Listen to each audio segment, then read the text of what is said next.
gentlemen, please welcome your host for tonight, Sofie Hagen. Welcome to BBC Out Storytelling Live!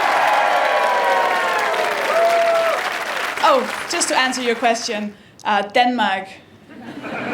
Yeah, there we go. That's what's happening in the face. Yeah, that's where I'm from. That's why I speak like this. I can't help it. Welcome. This is such a fun night. It's one of my favorite gigs in the world. The people we're going to see tonight have either mental health issues or some kind of disability. And the reason why I'm here is I have all of the mental health issues. One of my things is anxiety. I have loads of anxiety. I'm a fun guy like that. I think my longest ever relationship has been with my therapist. Right? I just changed therapists, right? Because I used to have a Danish therapist. Now I changed to one in Britain. She is so cool. The first time I met her and we had this first session, at the end of it I said, is it okay if I mention you on stage? Can I talk? Because I'm always honest on stage and I tell real life stories and stuff, so I might want to mention you. Is that okay? This is what she said. She went, people have written plays about me, people have written books about me, you can do what you want. Are you ready to see the first storyteller? Yeah! Yes! Please give it up for the amazing Juliet Burton!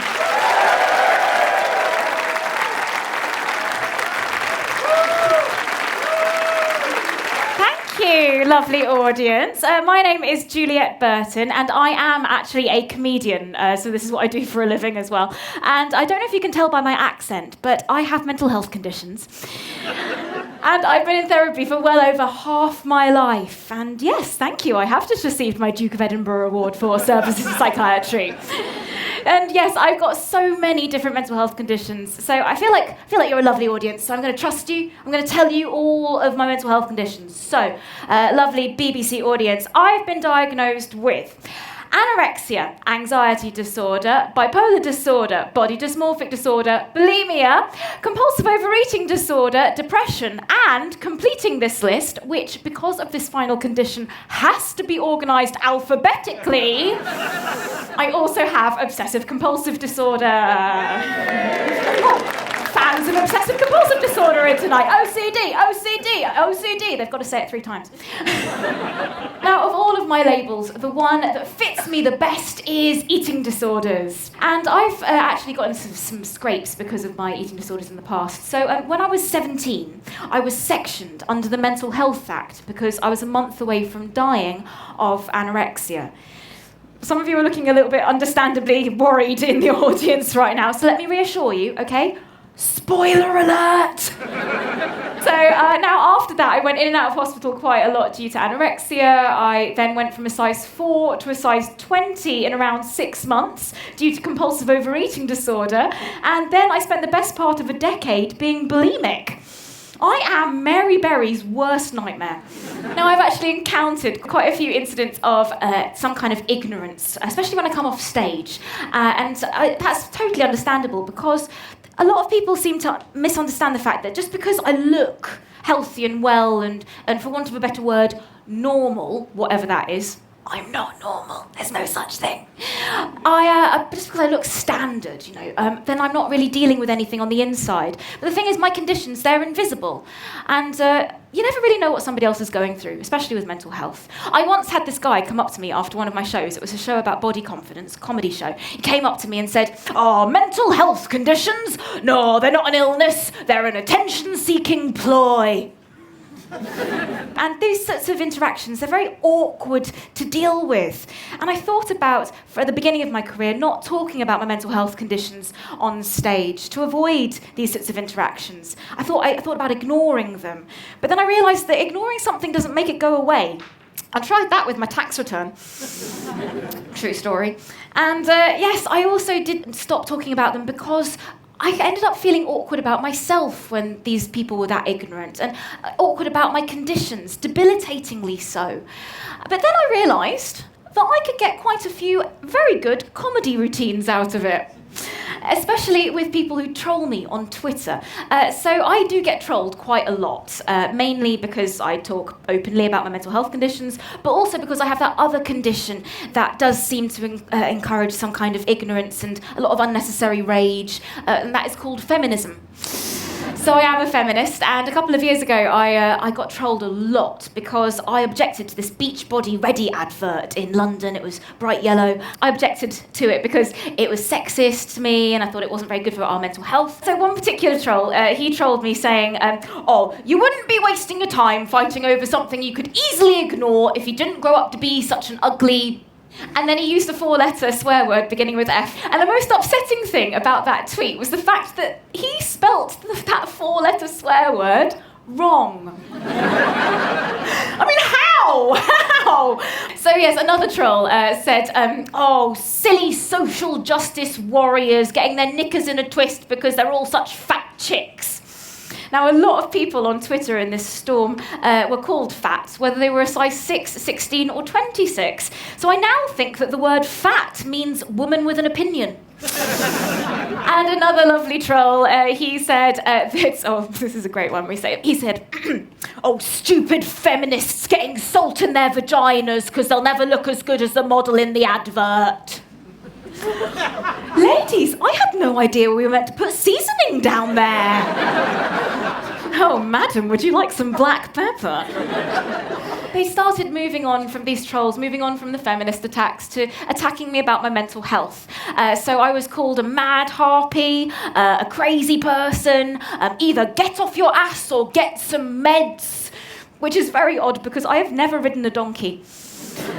Being open about my mental health conditions means that I'm open to these kinds of attacks. And that's kind of a way that made me think that I shouldn't be talking about it on stage. I shouldn't be talking about it on stage. I shouldn't be talking about it maybe in real life and in conversation. And it got quite nasty. There were a couple of trolls who said things like, I was clawing my way to social media fame. And one particular guy, he said that, anorexic? Sure, she's starving. For attention? I know, that is absolutely insensitive and very mean, but looking at it objectively, okay, he's got the basis for a really good joke there. I mean, credit where credit is due. I did think long and hard about not opening up anymore on stage or in conversation or in the media about my mental health, but then I realised how passionate I am about doing that, because comedy is the perfect place to talk about mental health. If we're laughing about something, then we'd feel less alone with it. If we're laughing about something, it loses its power to scare us. Look, I'm never going to stop talking about my mental health in my comedy routines because partly it's important, partly because it's really good for me, and partly because, well, with ignorance like that out there, I keep getting given free material. My name's Juliet Burton. Thank you so much, lovely BBC audience. I'll see you soon.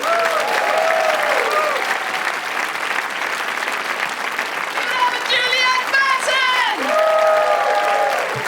Brilliant. So, are you ready for the next storyteller? Yes! Started whooping and cheering and applauding and give it up for Angela Clark!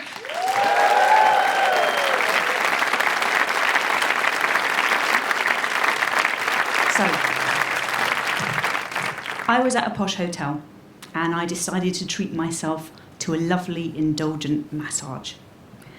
I had one of those therapists who is named something ethereal or calming, like Melody, or Summer, or Zinfandel Blush.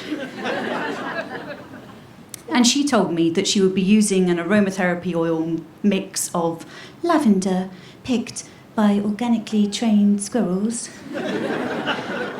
and mixed with mermaid tears. The room, was painted in calming shades of rice pudding.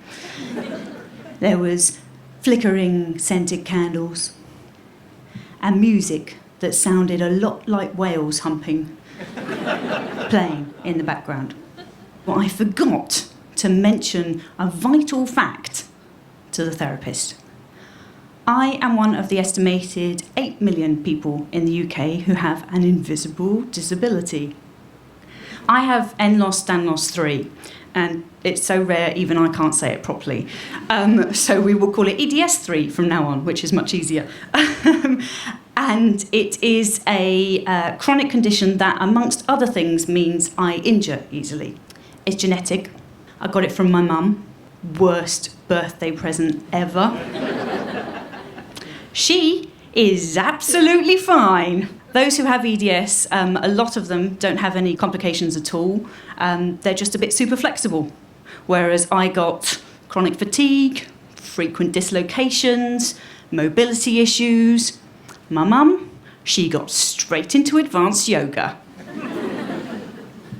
There were no tells when I was a kid, apart from the fact that I could put my feet over my head and scratch my nose with my toes, and I could dislocate my little finger and pop it back in. I don't actually know how I worked out that I could do those things. I think that's what you did before they invented smartphones. It wasn't until my 20s that things started to go awry. First, my knees hurt, then my feet, then my ankles stopped working, then my legs stopped working.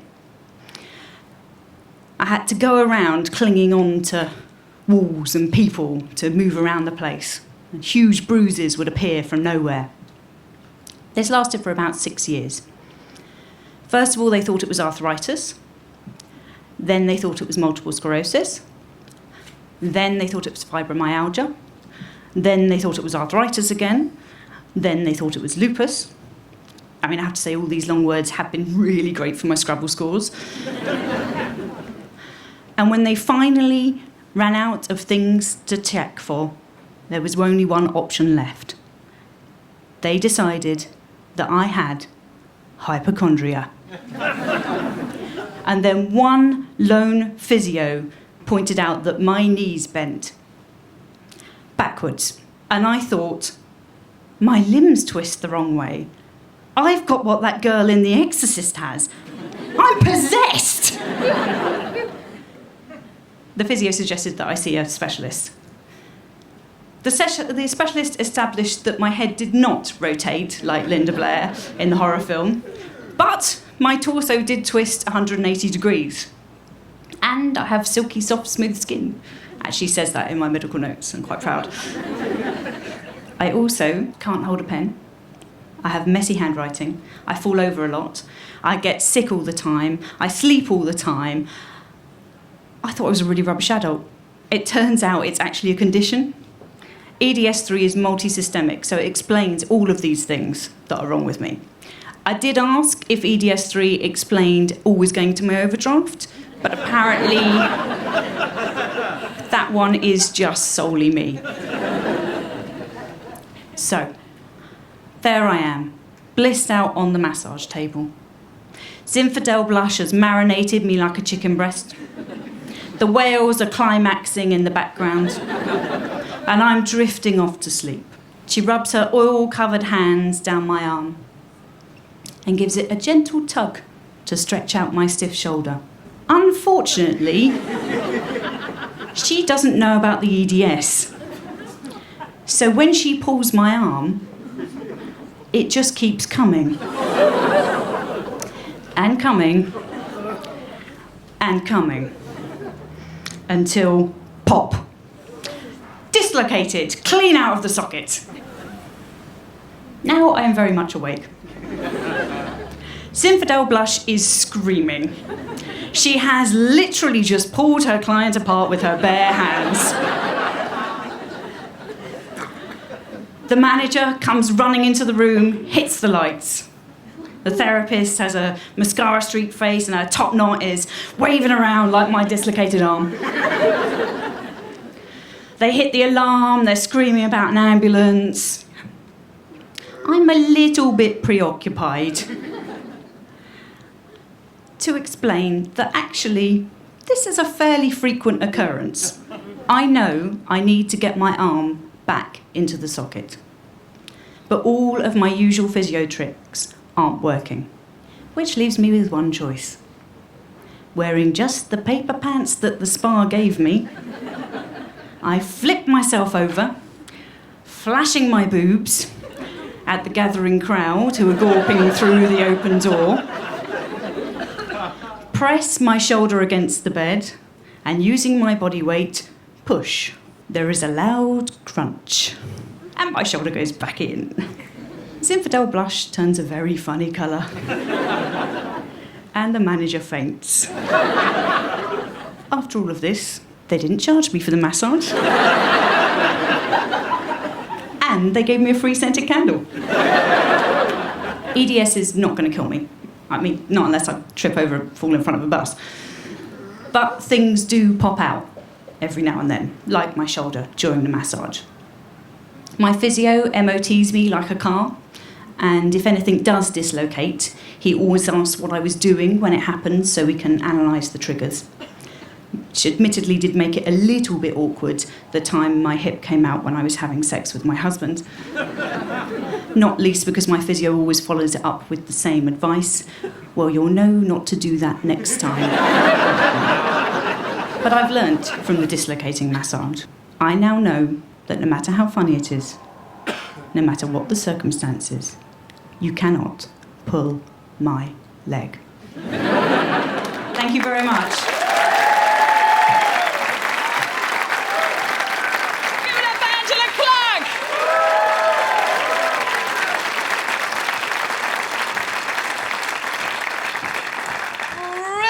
Right, are you ready for one more storyteller? Yeah. Yes, give it up for the incredible Mark Granger.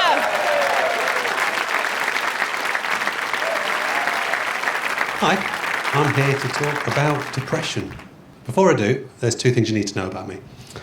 One, I don't like interacting with people. And two, I don't really like people. Most of the time, this isn't a problem because I can avoid people. But when you're depressed, you have to go to therapy, and I'm no different. I went to something called cognitive behavioural therapy, or CBT.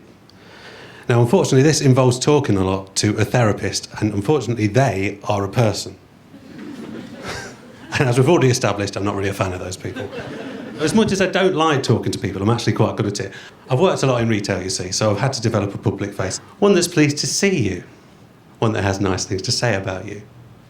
One that pretends to care about your life, when all I want to do is at the end of the day to come faster, so I don't end up shouting at you or crying uncontrollably over how I know the return policy isn't fair, but I just...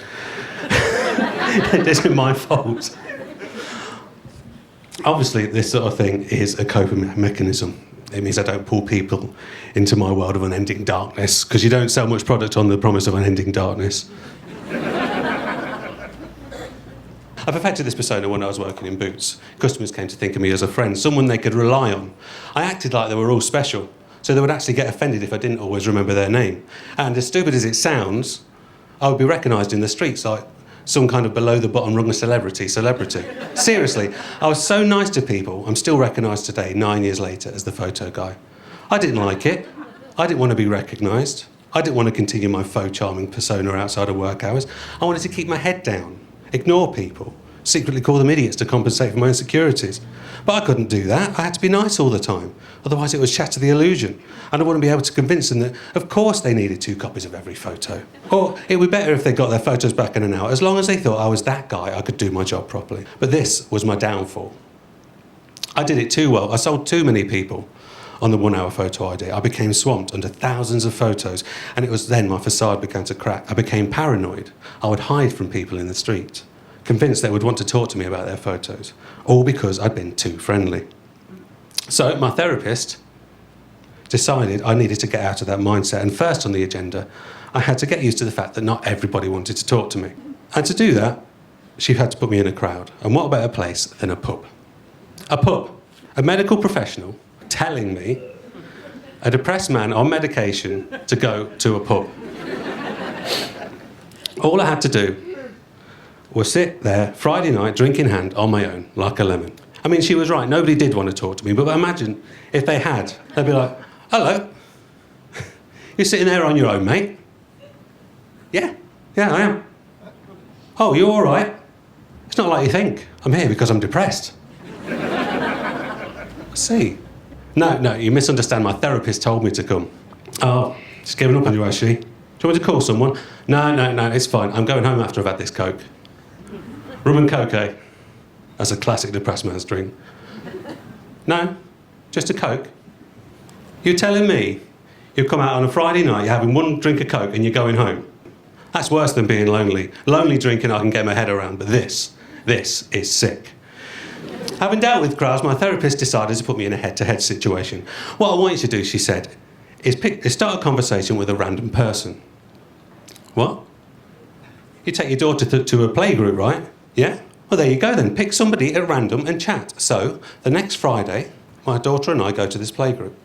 I was nervous, but I had a plan. I had a persona of faux confidence, of niceness, of charm. I picked my random person, let's call her Julie, smiled, and introduced myself. We started chatting about all sorts. I really went all out charm-wise. Now, I know this isn't always true, but some people take niceness as flirting, and as I'm socially backward, I don't know where the line is between friendly and flirty. So, a few weeks after the playgroup, I'm shopping with my family. We go into a store and working there is Julie. You'll remember her. She's my random person from the playgroup. She greets me very cheerily. Hello, Mark. She looks at my bookie and the child on my arm. Oh, you're such a hands-on dad, aren't you? That's so rare. And I'm thinking, come on, this is the 21st century. I really ought to show her some statistics. But she wasn't finished. You must be so busy. How do you stay so trim with all you've got going on? And all I can think is, I haven't got time to share my fitness regime. Well, now, maybe I should ask for her email address and I can send it to her later.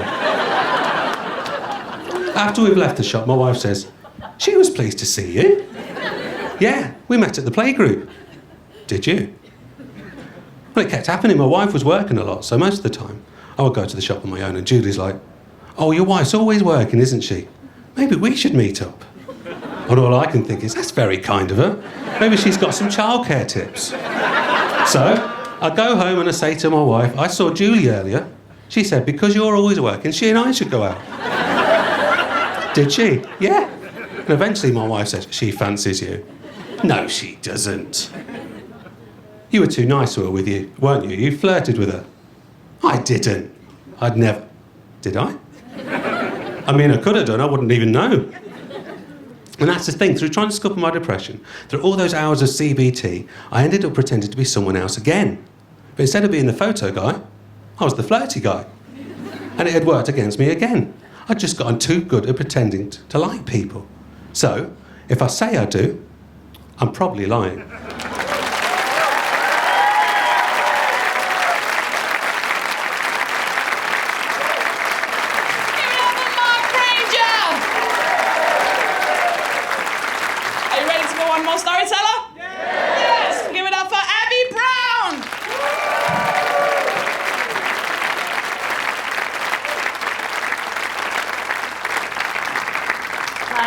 Abby. So my story takes place in the summer of 2011.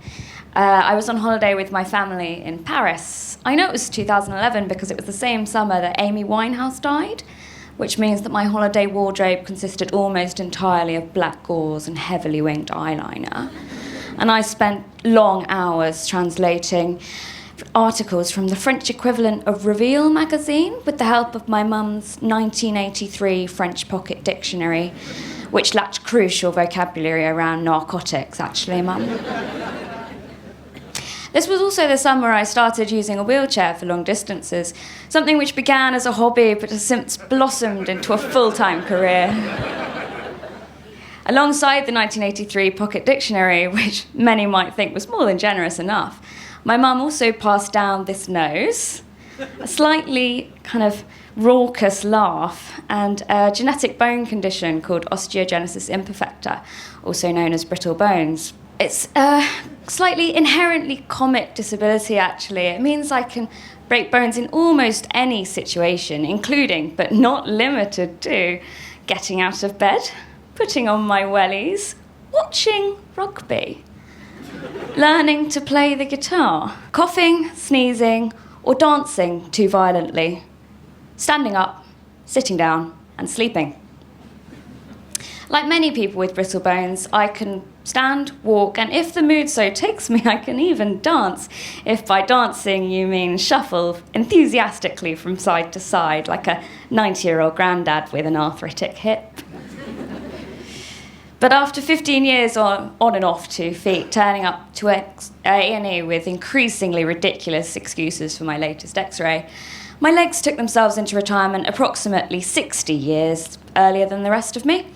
And since then, I've reserved my walking for as a kind of exotic party trick to be whipped out at special occasions and birthdays.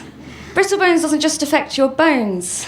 In fact, being born with osteogenesis is a lot like being born into kind of lifelong game of Pokemon, except instead of collecting adorably named Japanese cartoon characters, I collect medical conditions. Me and my mum both have short stature, curvature of the spine, and an incredibly rare form of hearing loss, which ironically nobody has ever heard of. Back to 2011. There's me and my family traipsing around Paris. We decided to visit the Sacré-Cœur. The Sacré-Cœur is this beautiful landmark Catholic church which was built at the very highest point of Paris. It's built on the top of this enormous, very steep hill. There's this kind of system of cable cars which ferries wheelchairs, pushchairs, the elderly, the otherwise disabled, and Americans up the hill. The cable car only goes halfway, and from that point you have to either walk up the remaining steps or take this long and painfully cobbled route round the side of the hill and up the slope. We were sitting at the top of the cable car section of the hill, admiring the view, when a group of nuns appeared before us and began setting up for what duly became a short biblical play. Unfortunately, the only member of my family who is both biblically literate and able to understand any more French than is absolutely necessary to translate the tributes of Amy Winehouse's closest family and friends is my mum, who, as I've mentioned, is also severely deaf. My mum made a valiant attempt at translating the play for us. Unsurprisingly, the moral of the story was lost on us all, and we remain unconverted heathen Anglicans. After the play, the nuns moved around the crowd, handing out leaflets. There I sat, sweaty and despondent in my ill-fitting wheelchair, when this haloed, white-cassocked figure appeared before me, presumably mistaking my carefully curated morning look for sorrow over my disability. The nun placed a reassuring hand on my shoulder. "We pray for you," she said. "We pray your legs better." In the 6 years since I started using a wheelchair full-time, I've been prayed for multiple times, in multiple languages, by people of varying religions. I'm not sure what the waiting time is supposed to be on these things. Whether prayers are supposed to be answered instantly, or whether there's some kind of triage system, like in A&E, where, the more urgent cases are pushed up to the front of the queue. But I'm still awaiting the day I leap out of bed in pain-free ecstasy and run to the top of Mount Sinai to go and sacrifice a goat. That said, I was brought up in a Christian family, at least half-heartedly, and I wouldn't like to say that prayer isn't real. It's just I've never seen one in action. I didn't want to be rude, but that summer my legs were actually pretty good in the grand scheme of things. My spine was causing more problems, and I felt a little uncomfortable accepting such heartfelt prayers on the behalf of two unstable but really quite nice-looking legs. I considered asking the nun whether she thought Amy Winehouse would make it to heaven, whether St. Peter might consider forgiving rampant drug abuse in the case of a 6-time Grammy Award winner and Brit Awards Best Female Solo Artist 2007. I considered asking whether prayers concerning my legs could be redirected to a more worthwhile cause. Instead, I thanked the nun, wiped the sweat from my brow, and gave her what was probably the best day of her religious career. I stood up from my wheelchair, and without a backward glance, I walked up the steps to the Sacré-Cœur. Thank you very much. I've been happy. It's been great. Thank you.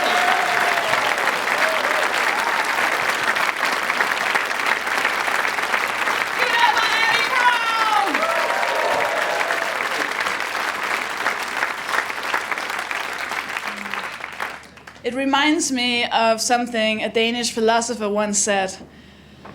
Det handler ikke om, hvor i livet man er.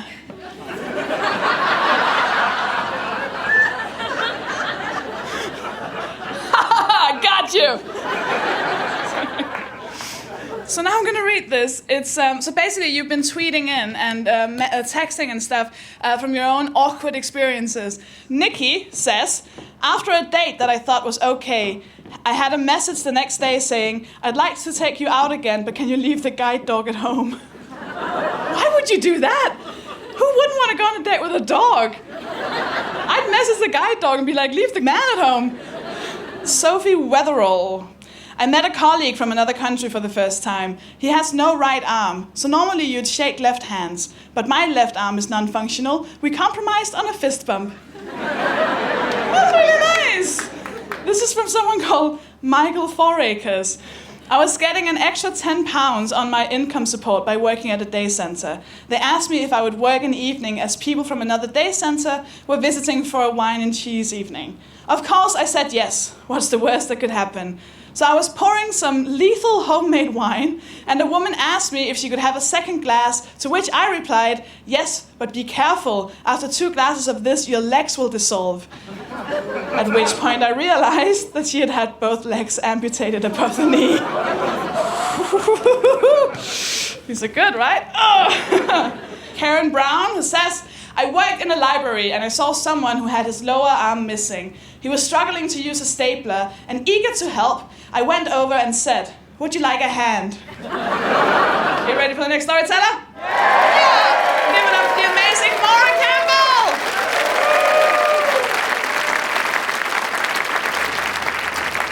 Good evening.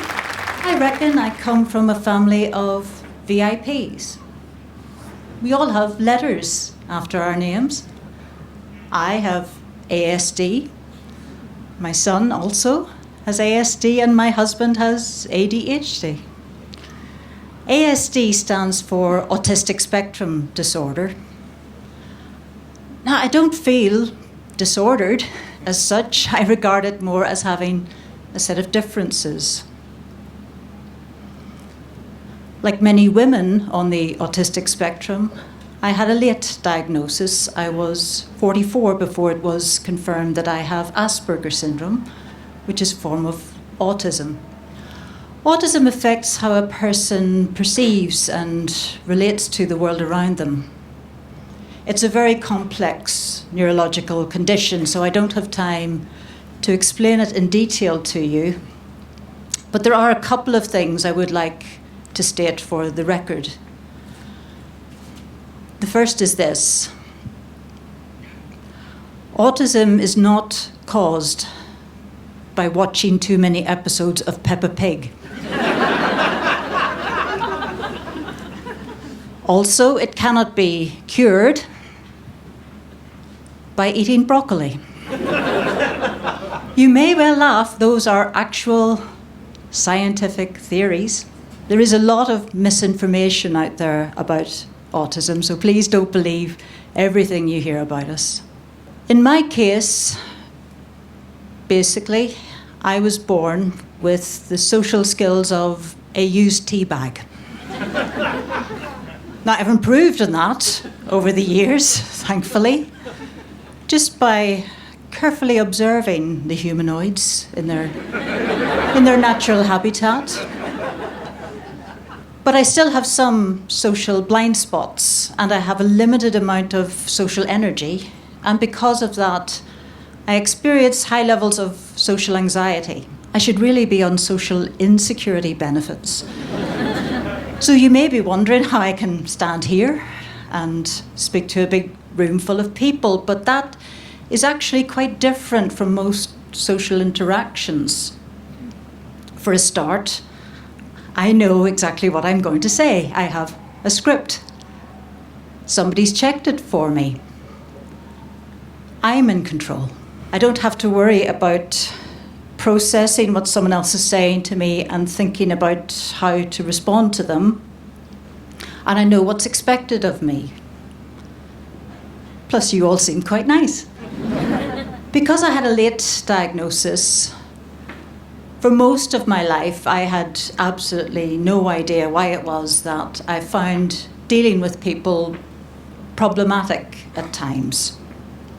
I would say that my defining characteristics growing up were probably my honesty and my directness. Let me give you an example of that.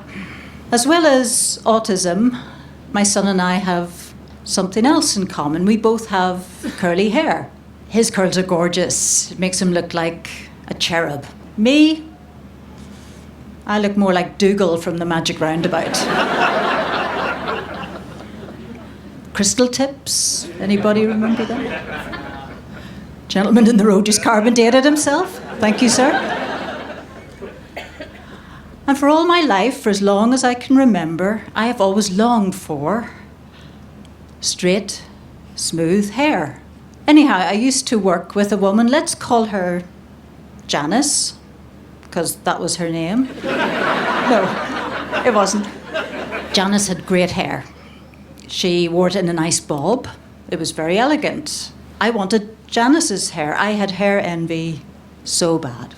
Eventually, we went off to work in different departments and we didn't see each other for a long time. But a few years later, we ran into each other again at a meeting. Lots of people sitting round a big table. The lovely bob was gone. Her hair now was short and curly.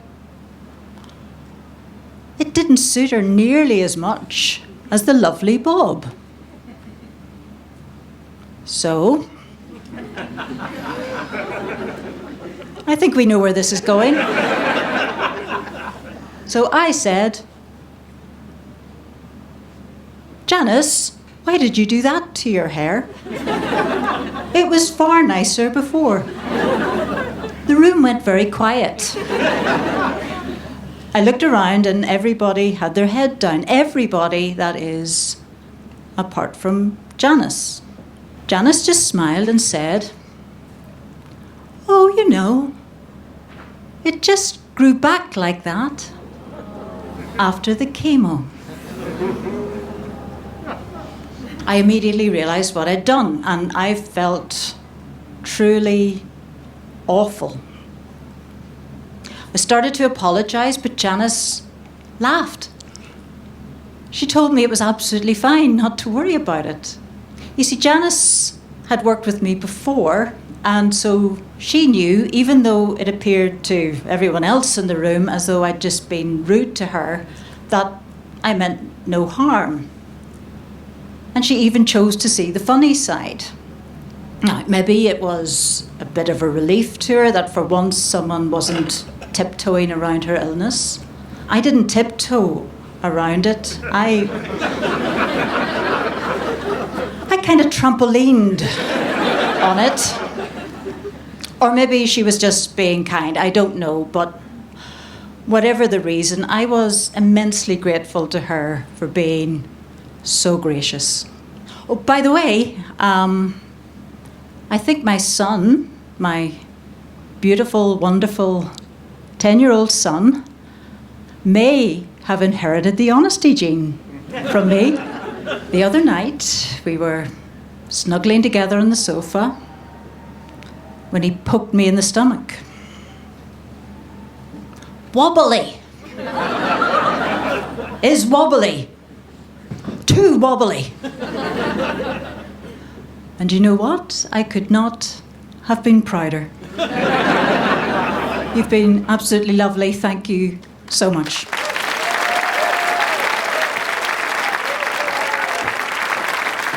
Yes! Right, are you ready for the penultimate storyteller? Yeah! Give it up for Frank Burton!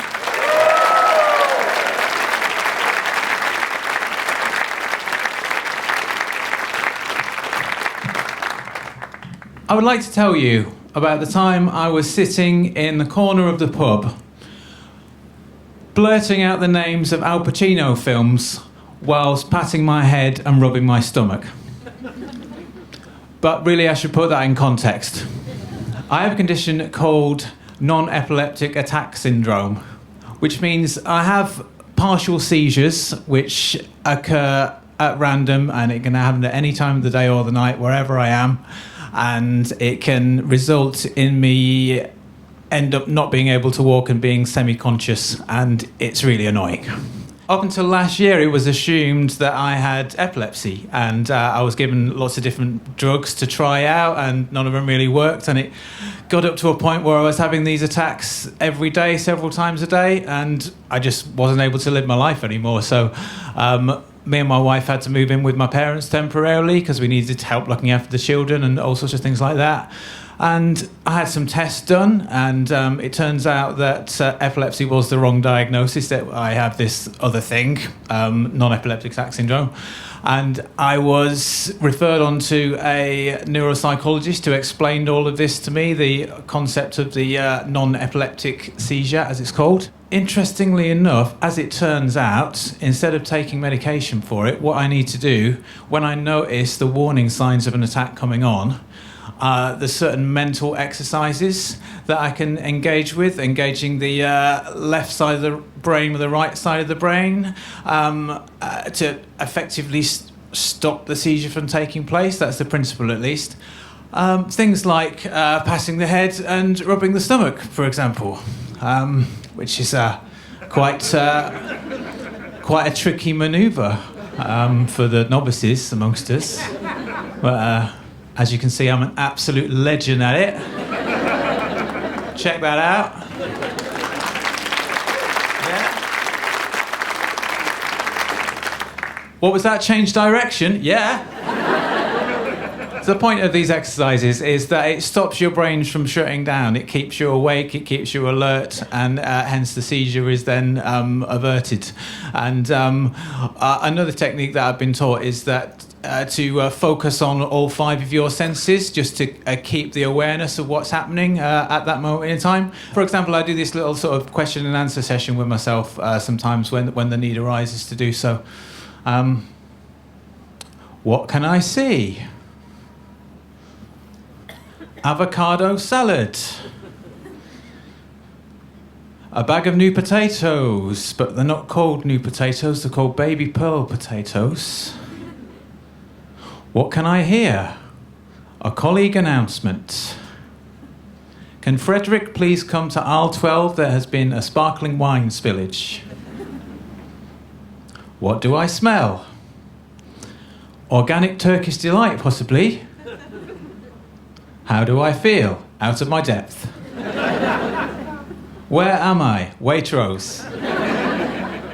Relaxed. Stay focused. Pretend to be middle class. Singing helps as well. Just focusing on the memorised words. Something happens in the brain. Funny how your musical taste change over the years, especially since having children, I've found. The teenage raver inside me was mortified. But the first time I officially averted a seizure, I was in my parents' kitchen. I was banging on the cupboards with my fists, and I was going, B-I-N-G-O, and bingo was his name, oh! It's a good song. It means a lot to me. So I was getting better. I was on the road to recovery, and I was able to move out of my parents' house again. My dad drove myself and my son back home from Lancashire to Hampshire, where we were living at the time, and we took the scenic route. We stopped off at a pub for lunch on the way, and I was still on I was still weaning myself off these knockout drugs. So I was pretty much off my face, to be fair. So orange juice was all I could manage at that time, and I had a little sit down at the table. My dad took my little boy off for a walk, and had a nice little sit down in the corner with my orange juice, just chilling out. And then, all of a sudden, the dizziness came on. Lightning was about to strike. Something needed to be done. I played my trump card first. Yes. It worked up to a point, but the dizziness subsided, but not quite enough. I needed to do more than this. Let's do some Q&A, shall we? What do I see?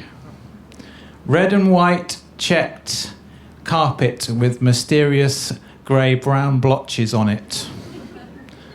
What do I hear? Lionel Richie dancing on the ceiling, if I'm not mistaken. What do I smell? Heineken and crisps. How do I feel? Slightly nauseous. Where am I? The pub. Relaxed. Stay focused. Pretend to be working class. That wasn't working, so I decided to go for another approved technique. Serpico, I said. The Godfather. The Godfather Part 2. Dog Day Afternoon. I had my eyes closed, so I hardly noticed, but this guy at the opposite table was calling out to me at this point. Excuse me, mate, you all right there?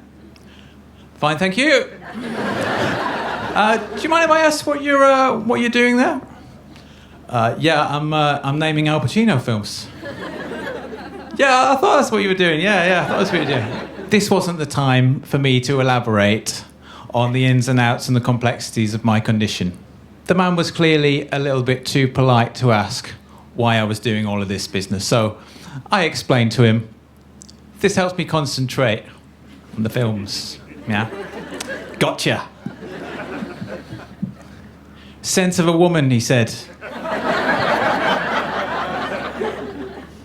I said, sorry? Al Pacino, Sense of a Woman. I said, hang on. I'm starting in the 70s. I'm working my way up. Sense of a Woman was 1992. So it was. I continued.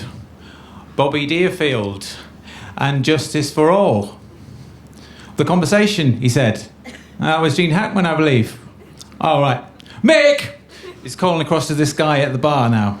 Mick's on the quiz team, he explained to me. He will sort you out. He's a good man. Sure enough, Mick was a human IMDb. He came straight over to me, didn't even introduce himself, just started reeling off these films for me. Scarface, 1983. Revolution, 1985. All the way up to Misconduct, 2016. Bam. Get in. Well done, Mick. You legend. I was able to chip in a couple here and there. Glengarry Glen Ross, classic. Yeah, that was a classic, Mick said. That was a classic. He'd never seen it. Listen, I said to them, you've really helped me out here. I really do appreciate it. And it was true. I was back in the room. I was fully conscious. Another crisis had been averted. I was on the verge of conquering this major illness in a really unexpected and bizarre way. And my new friend suddenly got all serious on me. It was as though he realised as well. He'd figured it all out. It wasn't just about some Hollywood nostalgia. There was more going on in this little exchange of ours. Something a lot more significant, a lot more closer to home. He said to me seriously, I'm going up to the bar now. I'm going to get you another orange juice. When I come back, my friend, we're going to sit down. And it'll be time for Robert De Niro. Thank you very much.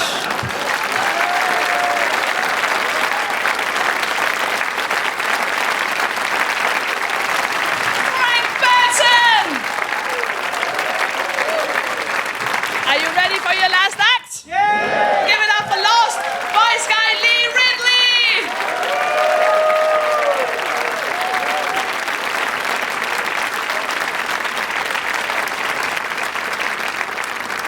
Hello, ladies and gentlemen. Are you all well? Yes! One thing that I've noticed about being a stand-up comedian is that mixing a disabled guy with loads of drunk people is rarely a good idea. In fact, I would say that the majority of my awkward moments come from meeting people in the bar after my gigs. It still amazes me how people can quite happily watch me on stage and laugh at my jokes like I'm just another comedian. But as soon as I'm off stage, they aren't sure how to treat me at all. They either think I'm deaf as well and start to write everything down, or start shouting everything really loudly for no reason whatsoever. Let's be honest. After they've just watched me be funny on stage, they could at least give me a bit of credit. I think my most awkward moment came after a gig at the Stand Comedy Club in Newcastle. I had just been on stage and was chilling out in the bar when this bloke came up to me. He asked me if I really could talk, as if I was only putting it on to take advantage of the disabled parking. Let's face it, I don't think it's acceptable to pretend to be disabled for the sake of entertainment. To be honest, the atmosphere got really awkward at that point. I had never been in a position where someone had questioned my disability before. Well, if you don't count my disability benefits assessment. Surely it was obvious I was disabled. I mean, I have the funny walk and everything. And not even the best method actor could put this shit on for days at a time. It was so obvious that I really couldn't talk, but he didn't believe me.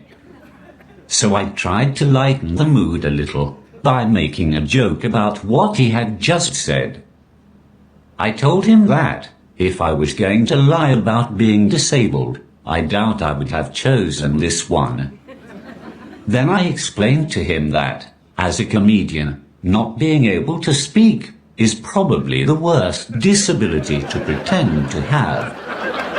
It's far more likely that I would pretend I couldn't walk, so I could perform while sitting down. Or maybe I would say that I was blind. Then I'd be able to let my dog shit on people who didn't laugh at my jokes. I told him that admittedly, this job would be so much easier if I could talk.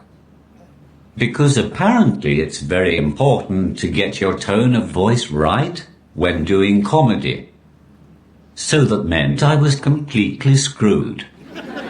For example, this is what I sound like when I'm excited. And this is what I sound like when I'm miserable. And this is what I sound like when I am happy. And this is what I sound like when I'm bored. In fact, the only time I sound any different is on Tuesday nights, when I pretend to be a woman.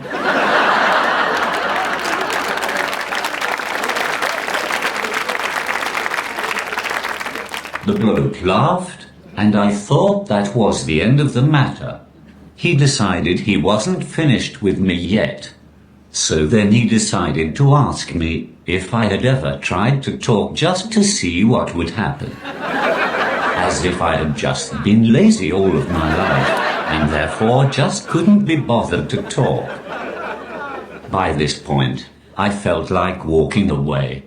I've had my fair share of awkward moments, and I usually know when I'm fighting a losing battle. But something about this guy made me stay. I told him that, no, I hadn't tried to talk before. Mainly because I know nothing would happen. Besides, I built a career out of not being able to speak now. I don't think I should be encouraging my voice to magically reappear too much. The found voice guy just doesn't have the same ring to it. Then I realized something. I realized he was drunk. And it meant that he'd be very easy to wind up. So I decided to tell him that I do actually talk in my sleep. Because I always woke up with random sentences typed out on my iPad. Needless to say, he believed me. I wasn't finished yet either. I also convinced him that I had a job as a satellite navigation system. He didn't seem too sure of this at first. So I asked him if he wanted to see me in action. I got him to suggest a location and said that I could direct him to it exactly. Thankfully, he chose somewhere that I knew. So I started my journey. After 200 yards, bear left. Well done. At the roundabout, take the second exit. Or is it the third? I can never remember since they did those roadworks. Maybe it's the first exit. Yes. It's definitely the first exit. Take the first exit. Bollocks. It was the second exit. Why didn't you say something? You bastard. Never mind. I know a shortcut. Follow the yellow brick road. Follow the yellow brick road. Follow the yellow brick road. Can you tell me how to get to Sesame Street? Take the bridge over troubled water, winding your way down on Baker Street. You're on the road to hell. Stop. Hammer time. But even after all of this, he still wouldn't leave me alone. So in the end, I did what I always do when I get tired of talking to people. I pretended my batteries had gone flat. Funnily enough, my battery is on 2% now. So I'd better go. Ladies and gentlemen, I have been Lost Voice Guy. You've been a fantastic audience. Even if you hadn't, I can't change what I say at this point.